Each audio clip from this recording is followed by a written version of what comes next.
BNDSC part 3 online classes में आपका स्वागत है। इतने दिन अपन अध्ययन कर रहे थे भारत का भूगोल, जो कि अपनी सेकंड बुक थी। इसका जो सिलेबस है लगभग क्या हो चुका है, पूरा कंप्लीट हो चुका है। कुछ थोड़े बहुत चैप्टर रहे हैं, उनका अध्ययन अपन आगामी क्लास में करेंगे। इससे पहले आज अपन चालू करते हैं अपना जो फर्स्ट है पेपर फर्स्ट।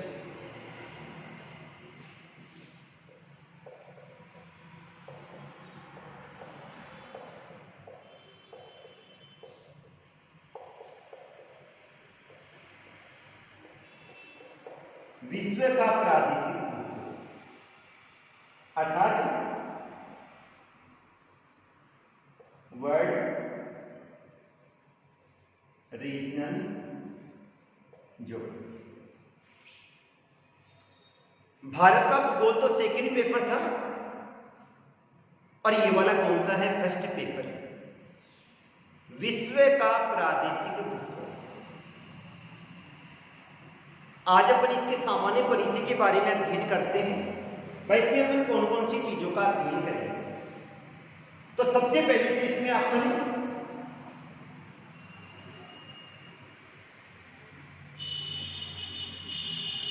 मुख्य जितने भी महाद्वीप हैं उन महाद्वीपों का विस्तार पूर्वक अध्ययन करेंगे।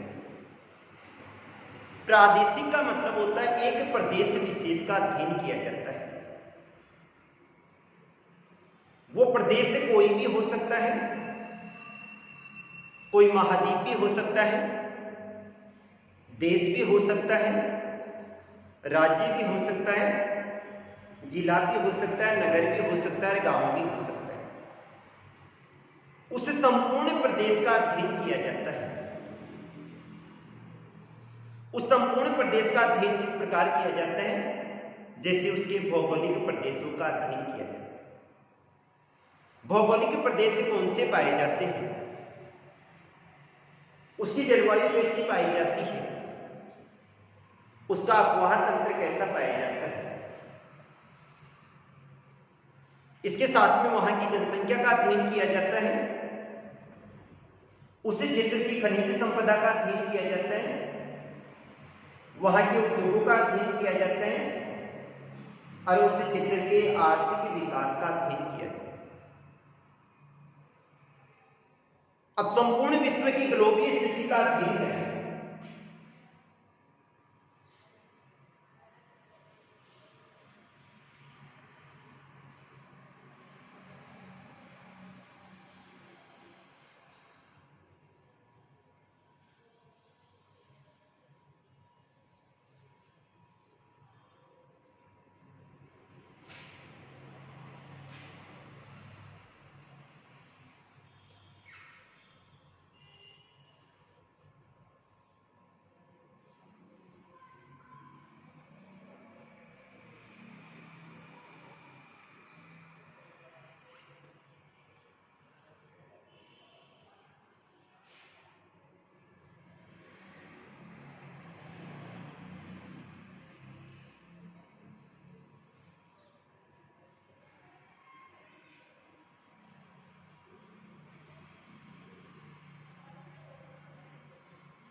विश्व का अपन अध्ययन करें तो जैसे ये वाला भाग आ गया अपना उत्तरी अमेरिका,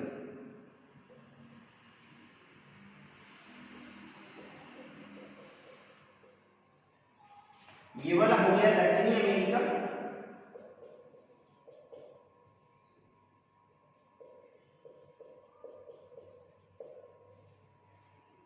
ये वाला हो गया एशिया, ये यूरोप,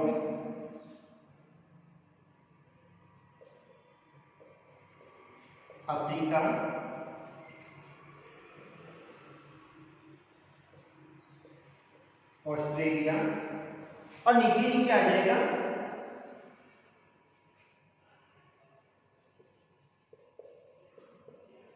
अंटार्कटिका।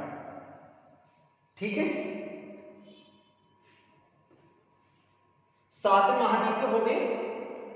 7 महाद्वीपों में इधर वाले भाग में हो गया उत्तरी अमेरिका, इधर वाले भाग में हो गया दक्षिणी अमेरिका, इधर वाले भाग में एशिया हो गया, इधर यूरोप हो गया, ये अफ्रीका हो गया, इधर नीचे नीचे वाले भाग में सबसे नीचे वो अंटार्कटिका महाद्वीप हो गया, और इधर वाले भाग में कौन सा हो गया, ऑस्ट्रेलिया, जिसको वर्तमान में ओशिनिया कहा जाता है। क्या कहा जाता है, ओशिनिया कहा जाता है। अब अपन बात करें इनके बीच वाले क्षेत्र, महासागरीय क्षेत्र पाए जाते हैं। इधर वाले भाग में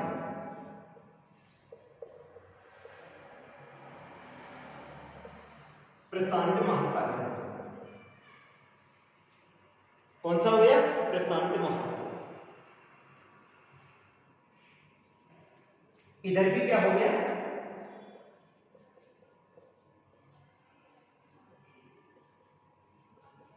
प्रशांत महासागर। भारत के नीचे वाले भाग का अध्ययन करेंगे तो यहां हो गया हिंद महासागर। इधर वाले भाग में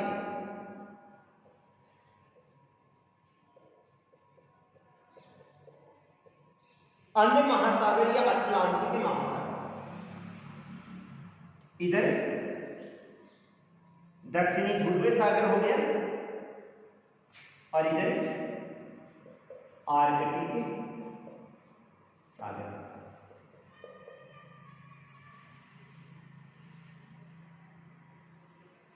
पहले का अध्ययन करेंगे तो पहले संपूर्ण पृथ्वी एक ग्लोबीय भाग में थी, पूरा गोलीय आकार में थी। फर्स्ट ईयर में पढ़ा था अपन ने वेगनर का महाद्वीपीय प्रवाह सिद्धांत, और वेगनर ने अपने महाद्वीपीय प्रवाह सिद्धांत में यह कहा था संपूर्ण पृथ्वी एक गोल आकार है, जिसको उसने पेंजिया नाम दिया था। यह संपूर्ण स्थलीय भाग एक जलीय भाग पेंथालासा पर तैरता। समय बीतता गया, समय बीतने के साथ में इसमें चटकन की स्थिति उत्पन्न होगी, और चटकन की स्थिति उत्पन्न होने के कारण से इसके 2 भाग हो गए। एक भाग उत्तर की ओर चला गया, दूसरा भाग दक्षिण की ओर चला गया। जो भाग उत्तर की ओर गया वो लोरेशिया कहलाया, और जो भाग नीचे दक्षिण की ओर गया वो गोंडवाना लैंड कहलाया। लोरेशिया में पुनः चटकन की स्थिति उत्पन्न हो गई, और उसके कारण से उत्तरी अमेरिका ऊपर है, उत्तरी अमेरिका, यूरोप और एशिया, इनका निर्माण हुआ। नीचे वाला भाग जो कि गोंडवाना लैंड कहलाया, उससे दक्षिणी अमेरिका, अफ्रीका, ऑस्ट्रेलिया, मेडागास्कर और प्रायद्वीपीय भारत का निर्माण हुआ। अब इनके बीच वाले भाग में अन्य महासागर जो कि ऐसे आकार में फैला हुआ। पृथ्वी को ग्लोबीय संरचना से लेते हैं तो इधर भी प्रशांत महासागर आ गया, इधर भी कौन सा आ गया, प्रशांत महासागर। और जैसे ही भाग ऊपर की ओर खिसक गया, नीचे एक सागर खुल गया, क्या नाम कहलाया, हिंद महासागर। उसी हिंद महासागर के 2 भाग हो गए, एक तरफ तो हो गया अरब सागर, दूसरी तरफ क्या हो गया, बंगाल की खाड़ी। तो ये संपूर्ण पृथ्वी का जो निर्माण हुआ था वो इसी प्रकार से हुआ था। अब अपन प्रादेशिक भूगोल में अध्ययन करेंगे प्रदेश विशेष का अध्ययन। तो अपन अपने महाद्वीपों का, जैसे एशिया का अध्ययन किया, यूरोप का अध्ययन किया। अपने सिलेबस की बात बता रहा हूं। फर्स्ट सेक्शन ये दोनों के दोनों सेक्शन फर्स्ट में आए। उत्तरी अमेरिका, दक्षिणी अमेरिका दोनों आएंगे सेक्शन सेकंड। ऑस्ट्रेलिया और ऑस्ट्रेलिया के साथ अपन अध्ययन करेंगे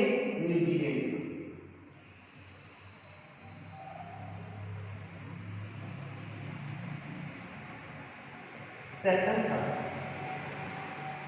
3 सेक्शनों में अपन संपूर्ण प्रादेशिक भूगोल का अध्ययन करेंगे।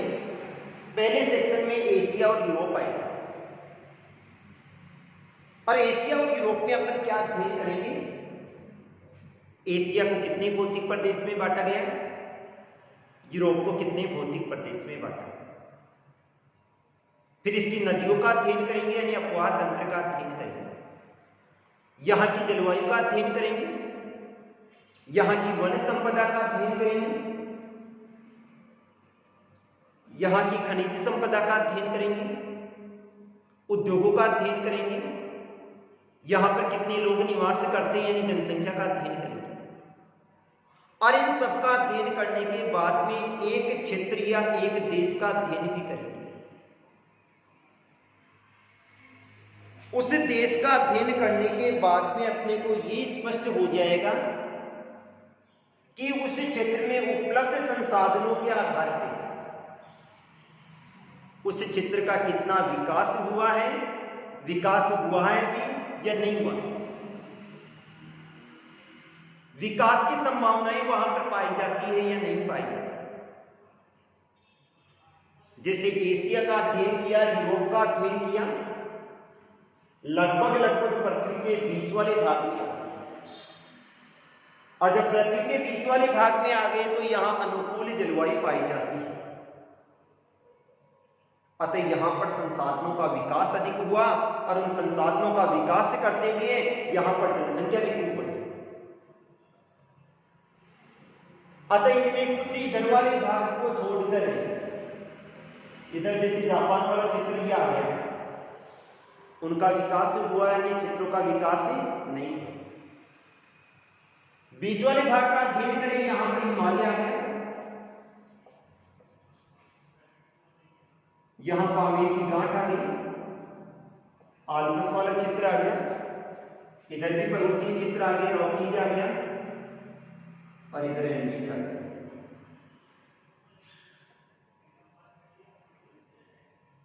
इधर वाले भाग का अध्ययन करें तो यहां पर क्या आ गया? थार का मुश्किल आ गया। इधर अफ्रीका का अध्ययन करें तो सबसे बड़ा सहारा आ गया, नीचे वाले भाग में कालाहारी आ गया। तो अपन इस चैप्टर में यही अध्ययन कर रहे हैं भाई किस क्षेत्र का विकास होगा, किस क्षेत्र का विकास नहीं होगा। कल अपन चालू करेंगे सेक्शन फर्स्ट में। सबसे पहले अपन अध्ययन करेंगे एशिया के सामान्य परिचय। तो ये तो था अपना सिलेबस समझ में आ गया। सेक्शन फर्स्ट में एशिया यूरोप आएगा, सेकंड में उत्तरी अमेरिका, दक्षिणी अमेरिका, और थर्ड में ऑस्ट्रेलिया और न्यूजीलैंड आएगा। इतना ही।